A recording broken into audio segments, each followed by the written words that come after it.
All right, so I'm out here in the pumpkin patch today, and I want to show you a few varieties behind me that are doing really, really well.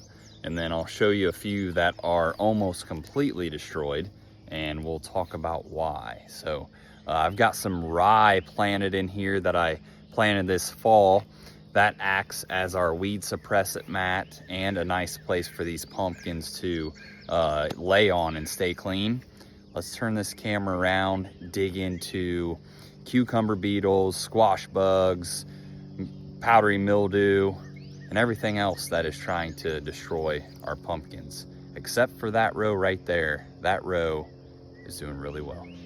So last fall I planted a really thick stand of rye here, and it was for two things: to suppress weeds, and also then for the pumpkin to vine out on and to have a nice place to lay a clean pumpkin. And that's exactly what's happening right here. We've got a nice bloom with a little pumpkin on it, and that pumpkin is pushing out here into this clear path.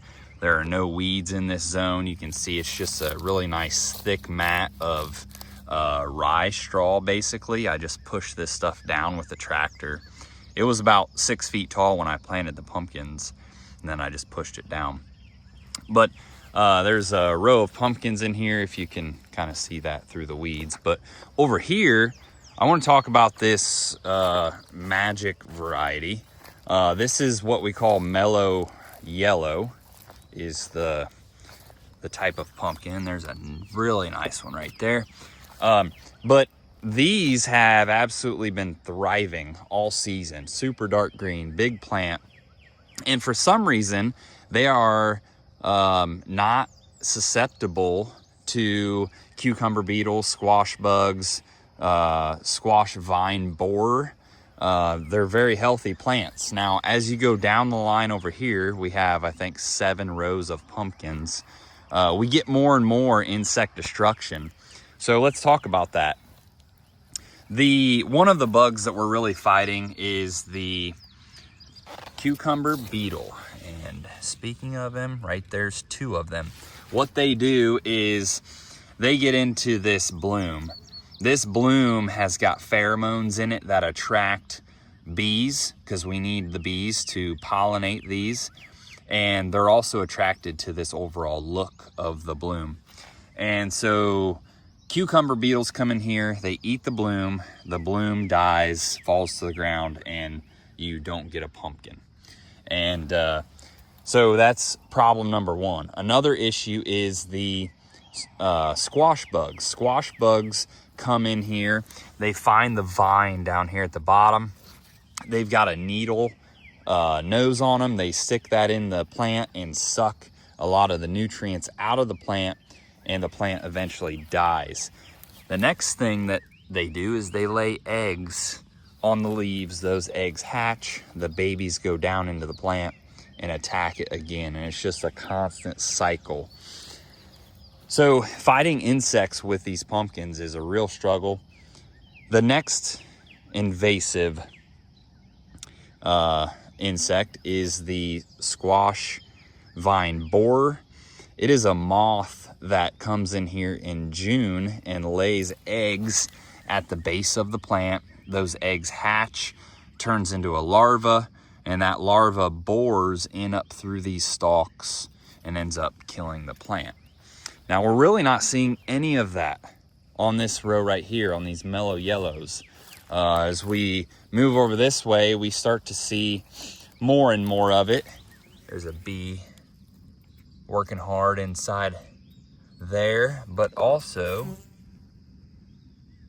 a handful of squash bugs too. So they're going to work on that bloom and probably destroy it. But as we come this way, there's a nice clean path of rye. We had more and more of this insect devastation, and it was really the squash bugs that really set us back. This plant, it's got some yellow leaves on it. That's telling me that at one time it was hit pretty good with the squash bug. And if you look down here at the base, see that? That is devastation from where the squash bug initially hurt this plant.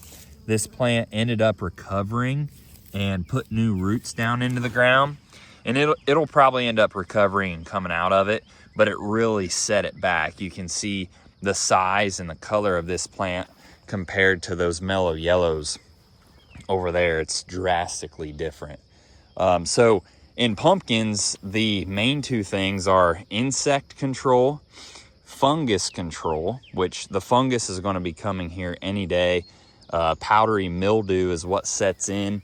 It turns these, it's a film of white fungus that covers these leaves, which then of course inhibits sunlight, which reduces the amount of food and energy to the plant, and it just really breaks down that plant.